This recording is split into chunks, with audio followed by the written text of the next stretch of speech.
The first sign that Martin Kells had not lost his field was a piece of steel too hot to hold. He pulled the rod out of a blackening mound beside his north fence on an April morning in 1982, touched it with the back of his wrist, and dropped it into the weeds. The pile was not burning. It was working. For nearly 5 years, Briar Fork Wood Products had dumped bark dust, planer shavings, and damp wood fines along the edge of Martin's farm outside Maple Crossing, Indiana. The company called it harmless residue. The county called it temporary storage. Others called it the end of his best ground. Martin Kells called it unfinished soil. He was 62 years old then, a lean widower with sunken cheeks, gray hair clipped short, and hands so rough they looked carved instead of grown. He farmed 118 acres that his mother had helped keep during the Depression and that his father had put into his name after a heart attack in 1954. The land had never made the family rich. It had done something Martin valued more. It had stayed. The north 32 acres were his favorite. The soil there was dark, loose, and mellow enough that a man could push his boot heel into it after rain and smell life coming up from below. Martin had raised corn there, then hay, then soybeans when prices made it necessary. He knew every wet spot, every rise, every place with a frost left late in spring. Then the trucks came. The first load arrived in November of 1977, while Martin was repairing a gate on the south pasture. By the time he crossed the farmyard and reached the north fence, the truck bed was already lifting. A pale avalanche of shavings slid down in a rush, bright as fresh-cut lumber, and landed against the wire. The driver gave him a folded notice and said the company had permission to use the buffer strip. Martin read the notice twice. It was not permission from him. It was not even a contract. It was a carefully worded paper saying the material was non-hazardous, biodegradable, and placed within an approved industrial agricultural boundary zone. Boundary zone. Martin had planted that boundary zone for 28 years. He drove to the county office the next morning and sat under buzzing fluorescent lights while a clerk explained that wood waste was not classified like chemical waste. He called Briar Fork Wood Products 3 times and never got past the front desk. 3 times and never got past the front desk. He wrote 1 letter and received no answer. By the second winter, the piles had become ridges. In rain, they turned dark and slick on top.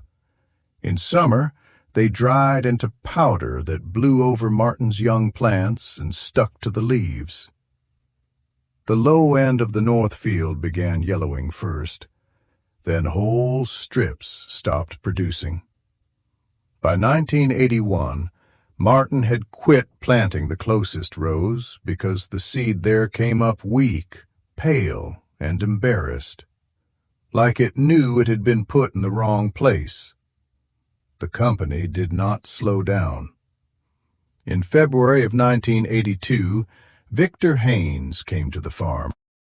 Haynes was the operations manager at Briar Fork, a broad man in a navy overcoat and polished brown shoes that looked wrong on Martin's muddy drive. He carried a leather folder under one arm and spoke with a voice that had already decided how the meeting would end. He told Martin the plant had taken a new cabinet contract. More cutting meant more waste, More waste meant more truckloads. The company, he said, would need the full length of the north fence for storage by early summer. Martin stood with one hand on the porch rail. "That's crop ground," he said. Haynes looked past him toward the field. The piles rose in long gray humps beneath a cold sky. "It was crop ground," Haynes said. He said it softly, not cruelly. That made it worse. Cruelty at least has to notice you. Haynes sounded like a man adjusting a number on a form. 2 weeks later, the county mailed Martin a confirmation notice. The dumping could continue. The material remained legal. The storage area remained within the approved strip.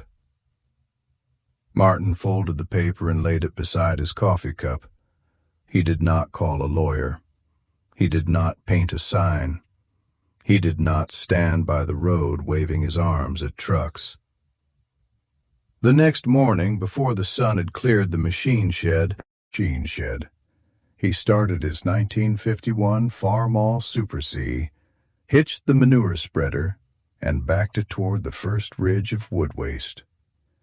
Roy Beeman, who farmed the place west of Martin's, saw him from the lane and came over with his coat half-buttoned. "Martin," Roy called, "what are you fixin' to do?" Martin climbed down from the tractor and opened the spreader gate. "Work," he said. Roy stared at the mound. It stood higher than his shoulders and ran nearly the length of a barn. "You're moving it?" "No," Martin said. "I'm changing it." Roy looked at the old Farmall, then at Martin's face. "That's factory waste."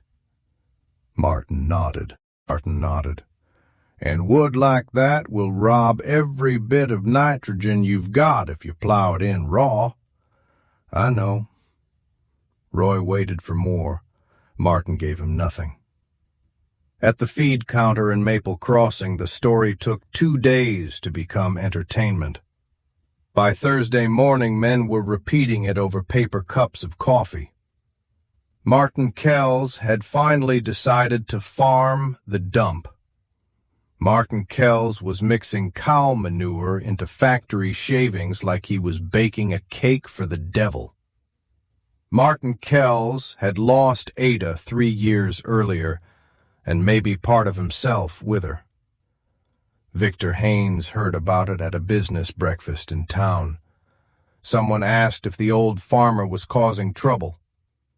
Haynes smiled and cut into his eggs. "No trouble," he said. "He's trying to compost it." A few men laughed. Haynes dabbed his mouth with a napkin. "Wood residue is almost all carbon. When it breaks down, it pulls nitrogen away from the soil. He is taking ruined ground and making the problem deeper." Then he raised his coffee cup. "But I suppose a man likes to feel useful." That line traveled farther than he intended. By the weekend, Martin had heard a softened version of it from Roy, who repeated it as if he did not want to, but thought Martin ought to know. Martin only nodded. His granddaughter Nora was 14 that summer and spent most weekdays at the farm while her mother worked at the clinic in town. She asked him once if the men at the feed counter were laughing. Martin was tightening a chain on the manure spreader. He kept his eyes on the wrench. "Likely. Doesn't that make you mad?" He pulled once more, tested the chain with his thumb, and stood up slowly. "Nora," he said, "a field never improved because somebody was mad beside it." Then he pointed to the pile. "That needs air, water, and feeding, so that's what it gets." Martin was not guessing. Before he built the first windrow, he drove his faded green pickup to the public library and came home with 2 soil books, 3 extension bulletins, and a handwritten page of numbers folded into his shirt pocket. The extension bulletins and a handwritten page of numbers folded into his shirt pocket. The problem was simple enough to say, and hard enough to solve. Raw wood is hungry before it is helpful. Sawdust, bark, and shavings contain so much carbon that the organisms breaking them down need extra nitrogen just to do their work. If a farmer mixes that material straight into a field, the process can steal nitrogen from the crop. The field starves while the wood slowly disappears. But composting is not burial. Composting is a negotiation. Carbon, nitrogen, moisture, oxygen, heat, and time all have to be brought into a narrow piece. Martin had carbon stacked higher than his fence. He needed nitrogen. For that, he had 12 dairy cows, 2 work mules named Pearl and Samson, a hen house, and every forkful of soiled bedding his barn could produce. He also made an arrangement with the fairgrounds after Spring Livestock Week and hauled home 3 pickup loads of manure that nobody else wanted. He built the first windrow in layers, 10 inches of wood fines, 3 inches of manure and straw, 10 inches of shavings, 3 inches of bedding. He did not measure like a scientist in a white coat. He measured like a farmer, by fork, by boot, by smell, by memory. The first row was about 50 feet long, 7 feet wide at the base, and a little taller than Martin's chest. He marked it with a broken lath stake and wrote the date in pencil. April 19th, 1982. 3 days later, he drove a steel rod into the center and left it there while he checked the cows. When he pulled it out, it was too hot to hold. That was when he knew the pile had answered. Heat meant life. Not life a person could see, but the invisible kind that changes everything while no one is clapping for it. The organisms in that windrow had found the manure, found the carbon, and gone to work. Deep inside the mound, temperature climbed past 140 degrees. Weed seeds died.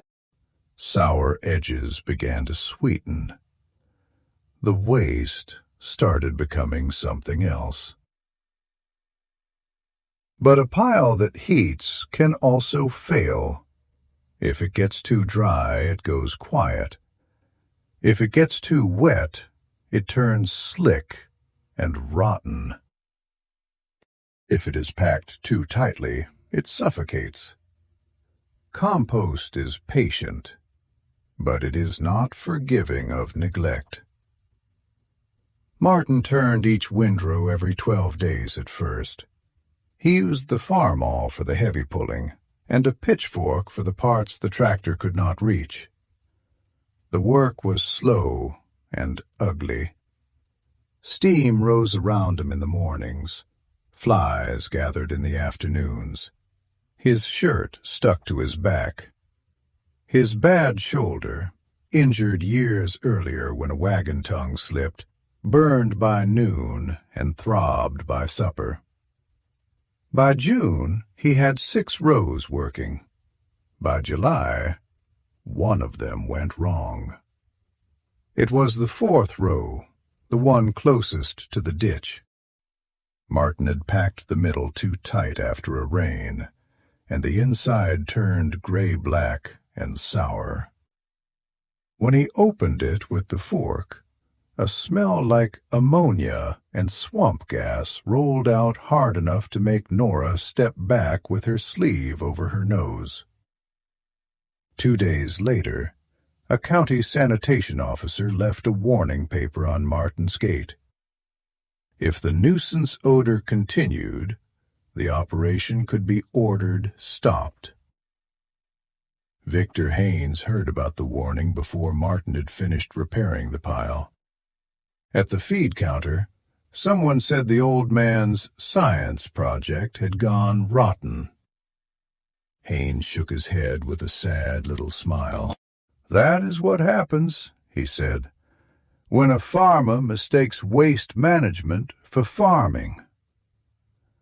Martin read the warning twice, folded it, and put it in his notebook. Then he fixed the pile. He spread the sour center thin across a dry patch of ground and let the sun pull the wetness out of it. He mixed in chopped straw, loose leaves from the windbreak, and drier shavings from the top of another mound. He rebuilt the row lower and looser so air could move through it. 3 days later, the steel rod came out warm again. 5 days later, it came out hot. Nora asked him if that meant the county would leave him alone. "For now," he said. "Were you scared they'd make you stop?" Martin leaned on the fork, breathing hard. "Yes." She looked surprised. Adults did not often admit fear plainly. He wiped his forehead with his sleeve. "A thing can be right and still fail if you do it poorly," he said. "That's why you pay attention." The summer of 1982 turned dry. The creek behind the pasture shrank into a chain of shallow pools. The windrows needed moisture like a wrung-out sponge, and the sky gave them almost nothing. So Martin bolted an old 300-gallon milk tank to the bed of his pickup, filled it from the well before breakfast, and drove the fence line slowly while Nora held a hose from the tailgate. They watered the rows in the early morning, and again near dusk. The truck crawled in low gear. The hose jumped in Nora's hands. Dust clung to her shins. Some evenings she said nothing at all, just watched the brown water soak into the mounds, while her grandfather drove with both hands on the wheel and his eyes on the ground ahead. By September, the first windrow had changed color completely. It no longer looked like shavings. It no longer smelled like manure. It was dark brown, almost black in the center, with a clean smell that reminded Martin of the woods after rain. He squeezed a handful. It held together for a second, then crumbled open. He did not spread it on the field. That was another thing people did not understand. The first good-looking compost was not the end. It was only the first honest sign. Martin wanted it finished, stable, no longer hungry, no longer stealing from the soil to complete itself. He took 3 coffee cans from Ada's old pantry shelf and punched holes in the bottoms with a nail. Into the first, he put ordinary garden soil. Into the second, he put raw wood dust from the newest dump. Into the third, he put finished material from the first windrow. Then he planted bean seeds in each can and set them on the kitchen windowsill. Nora watched them every morning. The beans in the garden soil came up fine. The beans in the raw wood dust came up weak and yellow, then stopped. The beans in the finished compost came up thick, green, and stubborn. Martin did not make a speech about it. He simply turned the cans so Nora could see. By then, Roy Beeman had stopped laughing. Not all at once. Men like Roy did not reverse themselves in public if they could avoid it. But he began walking over more often. He asked how often Martin turned the rows. He asked how much bedding went into each layer. He asked whether the heat had to stay high the whole time or only at the beginning. Martin answered every question. He never said, he did not need to. The piles were saying it for him. Still, the work was nowhere near finished. The company had dumped for years. Martin could not undo that in one season. Through 1983 and 1984, he kept building, turning, wetting, recording. He filled a black composition book with start dates, rough recipes, weather notes, heat tests, bad smells, repairs, and finish dates. The notebook became thick with dirt at the corners, the cover warped. The pages near the back were spotted by rain. Some windrows finished in 4 months, some took 7. 2 had to be rebuilt after heavy storms. 1 never pleased him, so he left it another winter and worked it again in spring. 1 never pleased him, so he left it another winter and worked it again in spring. By the fall of 1985, Martin had processed 39 windrows along the north fence. What had been a ragged line of factory waste was now a long, dark reserve of compost. The original ridges were gone. In their place sat smaller, heavier mounds that smelled like earth and broke apart in his hands like chocolate cake. That October, Roy backed his own spreader into Martin's lane. Martin came out of the barn wiping grease from his fingers. Roy climbed down from the tractor and looked at the north field. "I figure you can use this," he said, for a moment. Roy shrugged. "I figure I was wrong early enough that I ought to be useful late." Martin nodded once. That was the whole apology. They spread compost across the damaged 32 acres in a slow brown fan, 1 load at a time. Martin worked it lightly into the topsoil with disc harrows and left it through winter. Snow fell over the field in December. In March, the thaw came. In May of 1986, Martin planted corn. At first, nothing looked miraculous. That pleased him. Miracles make poor farm plans. The seed came up even. Then it came up strong. By June, the north field was darker than the rest of the farm. By July, people began slowing their pickups on the road again, the way they had slowed years earlier to look at the dump. This time, they were quiet. The corn stood deep green from one end of the field to the other. The leaves were wide. The stalks were even. After rain, the soil did not seal and crust the way it had before. It opened. Earthworms showed in the turned edges. When Martin pulled a plant for the county extension agent, the roots came out in a thick white net wrapped around dark, crumbly soil. The agent's name was Janet Rusk. She was young, careful, and not easily impressed. She took samples from the north field, the west field, and Roy's adjoining ground. She came back 2 weeks later with test results folded in a manila envelope. The north field's organic matter was more than double the county average. Its biological activity was the highest reading she had seen in Merrill County that year. The pH had steadied. The soil held moisture better. It breathed better. Then came harvest. Martin's North 32 acres made 154 bushels of corn per acre.